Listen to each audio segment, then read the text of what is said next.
Welcome to this episode of the Business of Practice podcast, where we focus on the physical, financial, and human sides of equine veterinary medicine. In this episode, we're talking about developing an emergency services co-op with Amanda McCleery, DVM-MS. I'm your host, Kim Brown, publisher of Equimanagement. The Business of Practice podcast is brought to you by Dechra Veterinary Products. Dr. McCleery owns McCleery Equine Services in Florida. She grew up in the Midwest riding and competing. She earned her bachelor's degree in biology from Kansas State University, where she ran varsity track and field and cross country, achieving NCAA Division I All-American status twice in her career. After graduating from Kansas State, McCleery received a master's degree in genetics and her DVM from Texas A&M University, graduating with top honors. Welcome to the podcast, Dr. McCleery. Thanks for having me. When you and I were first talking about this topic to have a discussion on this podcast, you said if it wasn't for this co-op, you probably wouldn't still be in equine practice. Why is that? I think the biggest thing for me, and it's different for everybody, but having kids changed being an equine vet for me quite a bit. I probably worked too much early in my career, at least for me, early mornings, late evenings. But then when I had my little boy, who's now 2.5, I wanted to be home to feed him dinner, to give him bath time, at least sometimes, right? I wanted to be there for my family, for my husband, and those things became much more important to me. And there came a point where my practice had grown to a point where it was busy, and there would be emergencies every day, every evening. Something would take me away from the house. And so without the emergency cooperative, I would be missing so much of my life that's important to me. My job's important to me, of course, but so is my family, and my family would have won out over the two. If I had to come down to choose, I would want to be there for them. And so I would have had to choose a career that would allow me to be home on a more consistent basis, or to have a more predictable schedule. So this co-op has given my family predictability, which is big for my husband. Like, he understands I have to be out and do emergencies. That's part of this job, but to be able to confine it to certain days of the week or certain weekends has helped us tremendously. Well, and as you and I had discussed before, that's such an important part of losing equine veterinarians out of practice this year. They go to small animal for the more regulated hours and more predictable workload. So tell me a little about the co-op that you're involved in, how it got started, who's involved, and who kind of runs the co-op. Sure. I will say that co-ops are a part of the practice culture in this area. I am just around Gainesville, Florida, so kind of north central Florida area. And there were co-ops when I came that had been around for a long time. They changed, they fluctuate, the members changed, and there were different people involved, but they have the solo practitioners in this area had been doing this for a while. So we didn't dream it up, obviously, but our co-op, there is 5 of us currently in the co-op. It started, I want to say in 2017, I believe. We've been doing this for that long. No one specifically runs the co-op. It's very much a group effort. And we're all solo practitioners. So there's no bigger practices. So we each run our own ship. And we cover a geographic area that's probably within an hour of each person, but sometimes that can mean that clients, for some of us, if we're covering for somebody else, will be up to an hour and 15, hour and a half from us. So sometimes it does make for longer driving. Let's see, what else about the 5 of us? It's not all just equine, which is an important thing to mention. We're all just large animal specific, but there are some of us who do work on small ruminants and large ruminants. And so that's part of being in this co-op, is sometimes that pushes your comfort zone if you're an equine only person, but it's, again, worth the effort to do that, to get that relief from having the constant emergency coverage. We meet on a monthly basis, which I think is important to the sustainability of the co-op. We don't meet just for scheduling reasons. We'll usually schedule about 3 or 4 months in advance, but we'll meet monthly no matter what, just to go over case discussions, or we call it journal club, but it's mostly just talking about cases or just giving each other moral support and just, I guess, deepening those relationships among the vets that are in the co-op, which is important when you're taking care of each other's clients, that you know that these people really well and you understand how they practice, and it just helps with that having a good relationship that is regularly tended to, I guess, helps keep us all in the loop. So when you all started your co-op, even realizing that there had been other co-ops in your area, did you get any client pushback about when you call for an emergency, they don't get their own vet? And how do you handle that? That's a great question.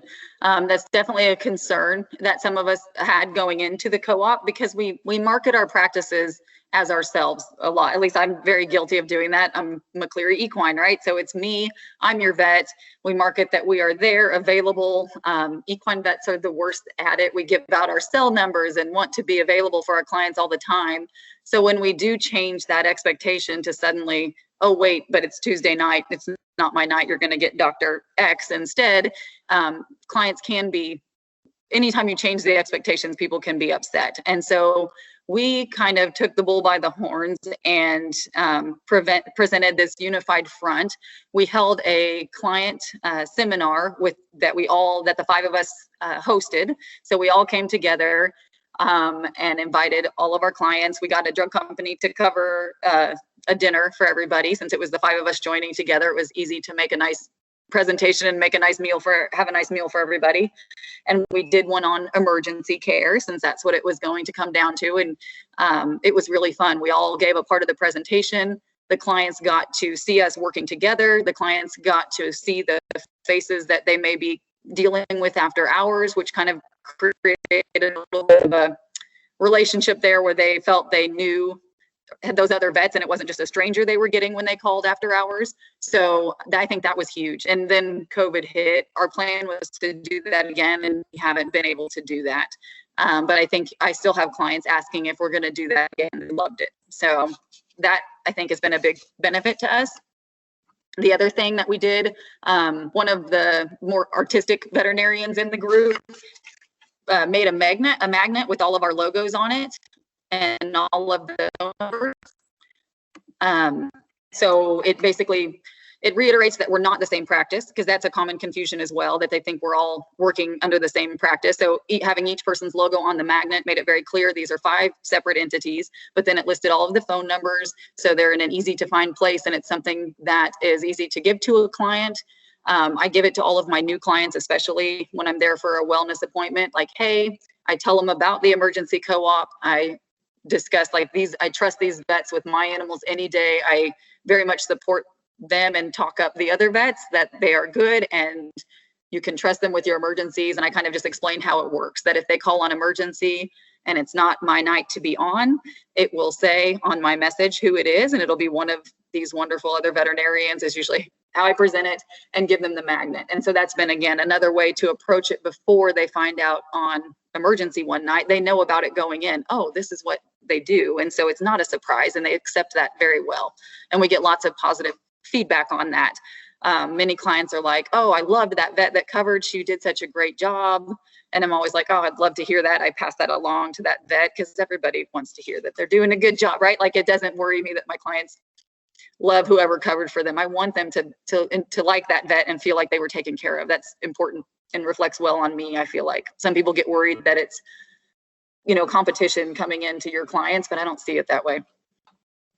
Well, and that is one of the issues that, I have heard from veterinarians, is they're worried about other vets stealing their clients. I mean, what do you do if a client goes, gosh, I like Dr. Susie better than Dr. Martha? I mean, what do you do? Right. And that's definitely something that you're opening yourself up to with this co-op situation, right? That's going to be there. And so again, when we do our monthly meetings, this is something where if that would happen, it's the time to have that discussion. Hey, that your client is contacting me. What we usually do is just pick up the phone and call the other vet. Hey, your client's calling me. Just wanted you to know that, so it's nothing that's underhanded. Nobody's marketing to anyone else's clients. That's a very important thing as well. And so in the times that it's happened with me, I'm like, I'm fine with it personally. Like, if the person clicks better with that other vet. Like, I don't own them. They're not my person, right? I'm like, I'm okay with them moving over, but that's how I practice, I guess. I don't have that fear as much. I mean, you just do the best you can and you work with the people that like you and work with you. And if it turns out they like the other vet better, and so it goes. But it really hasn't been in the years that we've been doing this, I haven't seen it as a real issue. Okay. When you're doing this, you've got 5 separate, and they're all women in this co-op. Correct. How do you handle the invoicing for this? And I've seen that question come up a lot from other vets. We're all distinct practices. So it's just like if you took your dog to the ER, your general practitioner, your usual dog vet or whatever, isn't going to have anything to do with the money exchanging hands with the ER, right? It's just a totally separate entity. So the invoicing, everything goes through the vet that saw the emergency. So if you're a vet that does billing, then that's on you to get the money back, right? Or if it's pay at time of service, then your payment at time of service stands like the clients pay you. So say I regularly bill my clients, but Dr. Susie goes out and they do pay at time of service like the client's expected to pay. You go under the rules of the vet that's seeing you at the time. And so there's no overlapping of the invoicing or anything like that. Another concern that comes up that's very closely tied in with that is worry over another practice being more expensive than your prices, and having the client see that and that being an issue. Again, that hasn't been an issue for us. I think we are probably all fairly similarly priced. So I have not seen that be a problem. So I don't know if in another situation that could be for another vet in another part of the country where they may have a very different price levels than their competition or whatever, than the people they may enter the co-op with. I guess that could be an issue, but we haven't, in my experience, we haven't seen that at all. Okay. So is there any concern while we're talking about money? I mean, emergency work is one of the ways that equine veterinarians and other vets make quite a bit of money. So is there a concern over losing some of that income by not being on call as much, or is it a trade-off?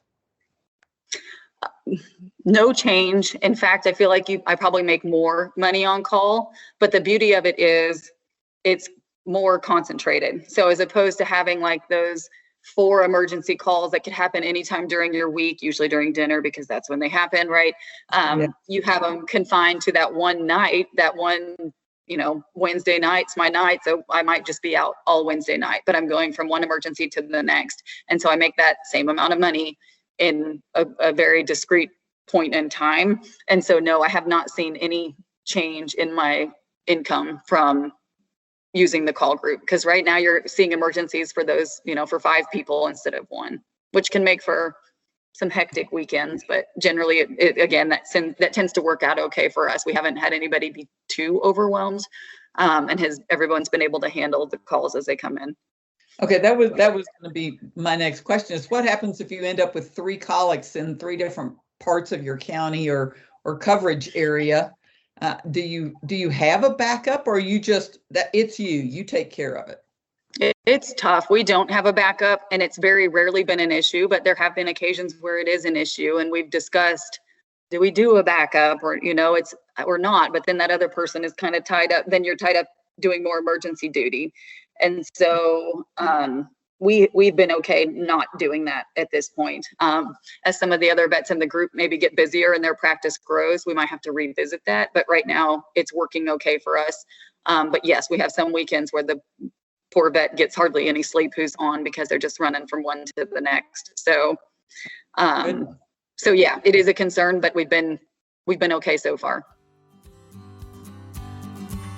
Dechra Veterinary Products is proud to sponsor Equimanagement's The Business of Practice podcast. Dechra's equine product line includes Osphos, clotronate injection, Orthokine Vet IRAP 10 and 60, Osteokine PRP, Equidone Gel, domperidone, the Vetivex line of parenteral fluids, Vicox EQ joint supplement, and a comprehensive line of topical dermatologic products. The recent addition of Zymeta, diaperone injection, further expands Dechra's equine offerings. For more information about Dechra's products, please visit dechra-us.com. Okay, and if you're setting up a co-op, when you're having some of these initial meetings, how do you how do you look at the standard of care that each veterinarian has, and how can that affect a co-op? You know, what is it that you want to watch for if you're trying to set this up when you're looking at standard of care? Yeah, I've heard that concern for sure, and that people don't want to, they want to be able to know that their clients are taken care of. And so how I guess I would recommend approaching that is maybe first just start meeting with your colleagues as a type of journal club or some other type of meeting. Like maybe it doesn't have to be right away, like we're doing a co-op, like maybe just get to know each other better first and see what kind of medicine they practice and how they handle cases. And if you're comfortable with them taking care of your clients, like, because it might be, it is a leap of faith to hand the phone over to a colleague.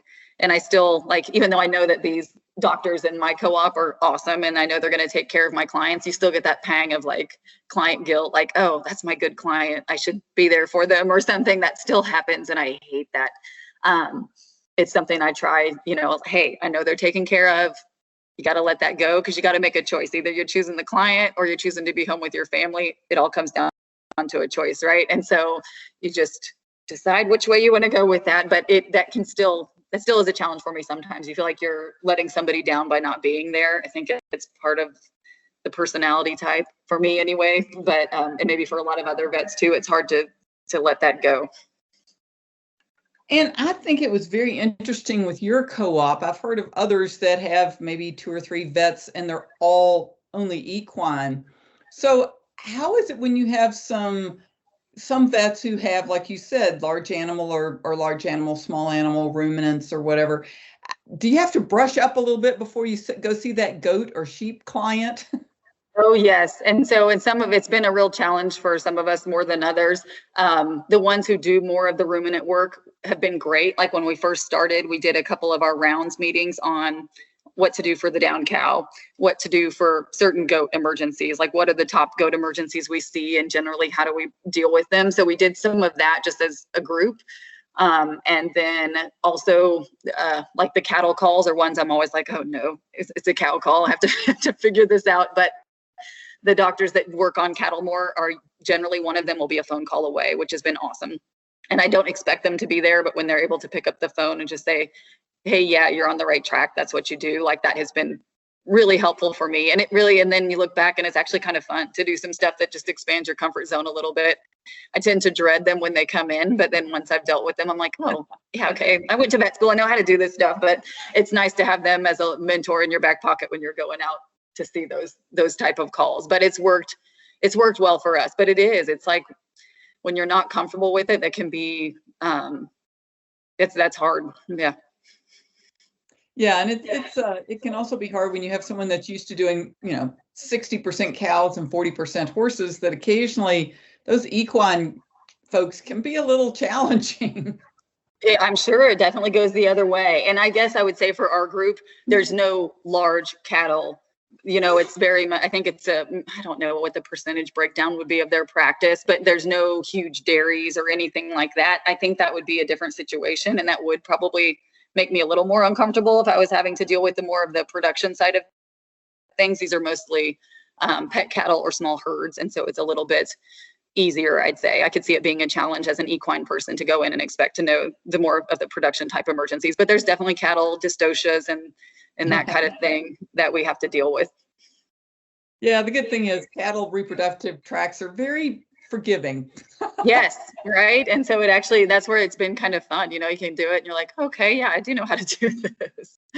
Yeah, gosh, her placenta is laying out in the mud. Sure, let's clean it up and shove it back in, sew it up. Yeah, it's pretty, cows can be pretty awesome. Yeah, it's amazing sometimes. So what would your advice be if someone was looking to start a cooperative, on how many vets? I mean, 5 seems like a lot, seems like a big area to cover. Mm-hmm. So, I mean, how did you all decide? And if you were advising someone, what would you suggest? Oh, good question. I know The other two doctors, when we first started talking, there was 3 of us talking about it, and they were like, I want at least 4. They wanted a minimum of 4 people in it, just so it was one weekend a month, basically, just for their family lives and everything. That's what they were going for. I was wanting anything that wasn't just me 24/7. I didn't care, right? So anything was better than that. But yeah, I think it probably depends again on your practice area. We are relatively horse dense. And so even though there's 5 of us, it's the driving time is still doable. An hour or 15 minutes is like the worst usually. Occasionally there'll be something worse than that, but rarely. And so I think for our area, it works. But I could see in places where the patients are more spread out, this could be a challenge for sure. And so I think it's going to be location specific so I just think you just have to get together and talk to those people in your area and figure out what works for your specific situation. Okay, so let's make all of the single ambulatory vets jealous out there. Tell us what your emergency schedule is. So when we started, we were mostly doing just the weekends. And we did do weeknights, but I think a lot of the vets would still cover maybe some of their emergencies, even though it wasn't there. They would just cover their own clients, right? But so right now it's one day of the week, and then every 5th weekend, basically, because there's 5 of us. So right now we tend to change the days of the week, so nobody's stuck with a less than desirable day, like coming off of the weekend. So nobody always gets Monday or Thursday or Friday. Anyway, our schedules we've been changing and trying some new things, but we each get a weekday, and then every 5th weekend is what it basically comes down to. We were just doing the weekday evenings, but then when COVID hit, we added in the day. So like if your kid, if your schools are closed and you need to take care of your kid, or if you have a doctor's appointment, it just kind of adds another level of freedom. Like if Tuesday you just can't be available, whoever is on Tuesday night is generally open to being able to cover all of the Tuesday day stuff. Or if you're leaving on vacation, then Monday night person would take the Monday day emergencies. It just makes it easier to leave town when it's not just the week. It's not just the weekends that we're covering. Oh, that's great. It is really nice. Yeah. So let's say your day this week is Wednesday and you're not on for the weekend. So you would have your normal 5-day from whatever time to whatever time that you're handling your clients. And then on your Wednesday, you would be on call starting at what time to what time? So usually the night before person will take it up till 8 a.m. So from 8 a.m. And then till 8 a.m. the next day. And generally, if someone's going to be out for the day, we try to give the other person a courtesy heads up. Like if someone needs to stay home with the kids, or if they're turning their emergencies over to you that day, usually they'll let you know so that you can be ready for those calls if they come in. I usually try to schedule my on-call day a bit lighter. And I do and I have 4th of July weekend this year. So I'm also going to make sure I'll probably that Monday, I'm going to not have anything scheduled either. So I'm assuming it'll be pretty busy. Okay. So you've got, if you're on emergency call, even if, let's say your emergency call is Wednesday. So even if Dr. Jones is working that day, her emergencies come to you, or she handles her own emergencies? Up to the doctor. So that benefit is there if she wants to use it, right? So most of us handle our own emergencies during the day, but for some reason, if you weren't able to or couldn't or didn't want to, just wanted to take a day off, whatever, like the person who's on call that night is there for you if you need that. So it's just kind of giving people a little more breathing room. So basically your Wednesday on call would be from 8 a.m. Wednesday to 8 a.m. Thursday. Yep. And again, most of us cover our own day in emergencies because that income, right? We're set up, you're usually working that day. It's not a big deal to get in your emergencies, but it's just something that's there. Like how many of us solo equine practitioners had tried to go to a doctor's appointment ourselves and been juggling an emergency call while you're trying to be at your own doctor's appointment. It's like stuff like that, it's like, can we ever not be working? So it's just nice to be able to say, oh, okay, I can actually turn my phone off and go take care of some personal things that need to happen between 9 a.m. and 5 p.m. like normal people. So it's allowed us to be able to do that, which is nice. Yeah, I mean, it sounds like a great way to balance, but there has to be some cons. So what would you say if you what are the biggest downsides of this? Good question. I guess the biggest thing for me is I don't do a lot of cattle work, so that's been tough for me. The driving, right? So you're going to be driving a lot more on those nights or when you're on, like you probably drive to areas that you may not normally cover on a regular day, but you're covering someone else's coverage area, so you go.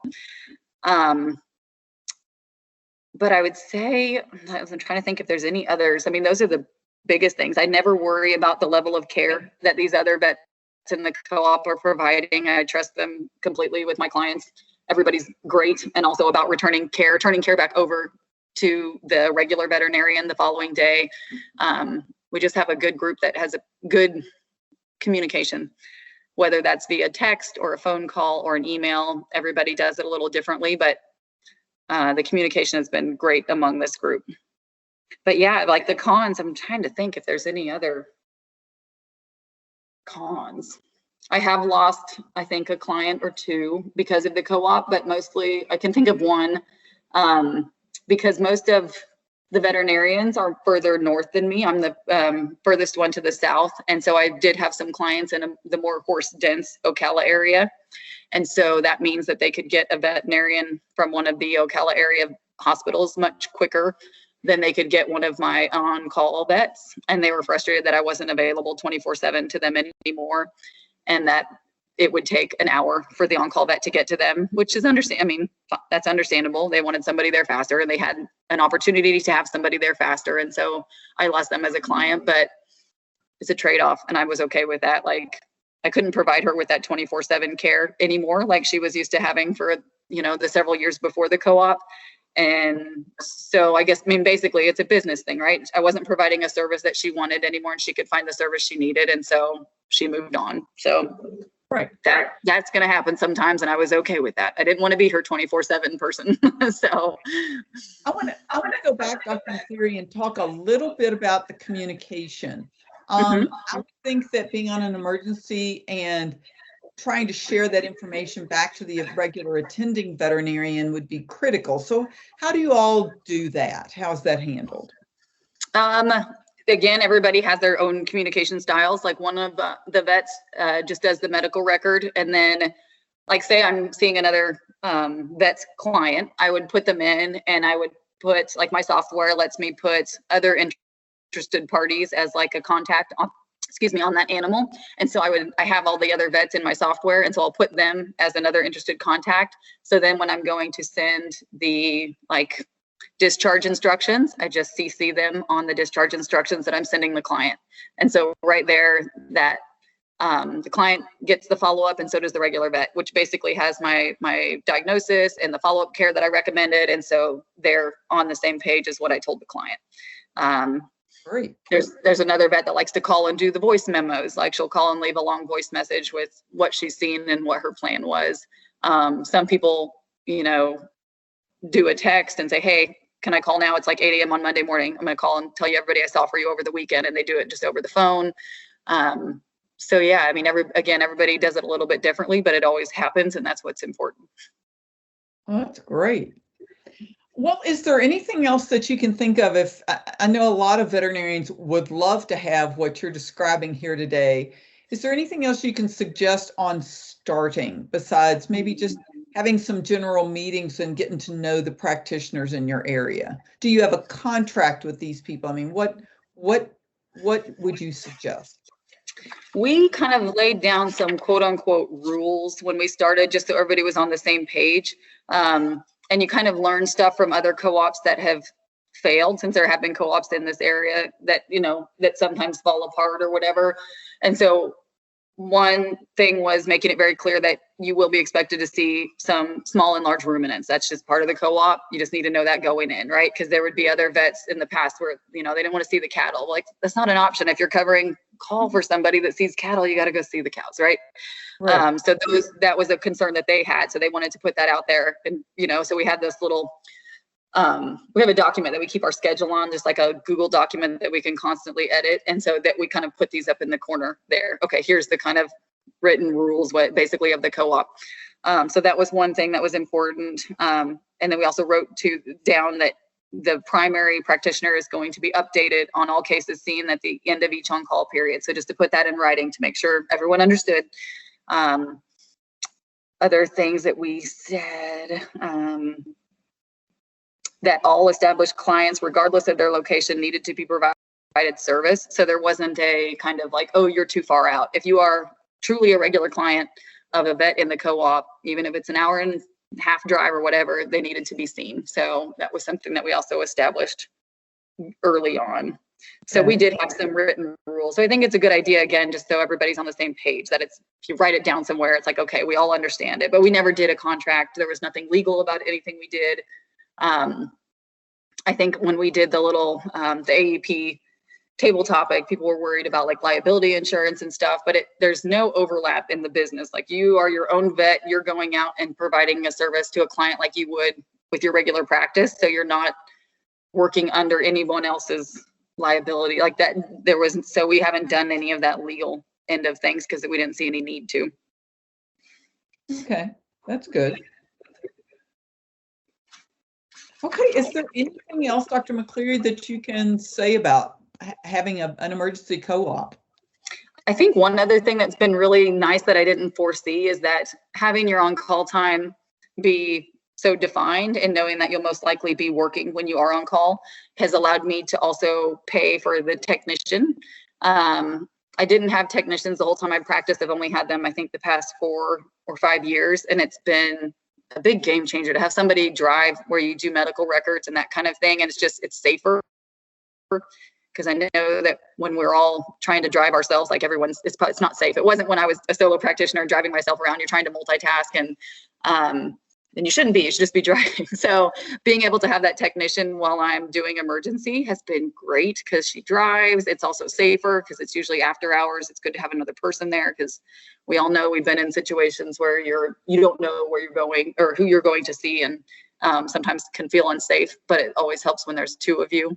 So that's been an unexpected bonus, right? So it's not like you're having somebody because I pay her just to be available, and then I also pay her for the hours that she works for me. So she gets a small amount just for not scheduling anything personally. And so if I do call her, and then she gets paid for hourly for when I do call her. And so it's allowed me to do that. And so if it was all the time, it would be hard to, have her. No one wants to live like that. So it would be hard to have anybody do that. So it's let me hire a technician for those times, which has been great. Oh, that is good. Okay, well, we certainly appreciate you taking the time to kind of give us a glimpse into your all's emergency co-op. And I think this will be a big help for others in the industry who might be thinking of doing this. So we really appreciate you joining us today on the Disease Du Jour podcast, Dr. McCleery. It's been great talking with you. Thank you, Kimberly. Okay, and we want to thank all of our listeners for joining us today for the Business of Practice podcast, and a big thanks to our sponsor, Dechra Veterinary Products.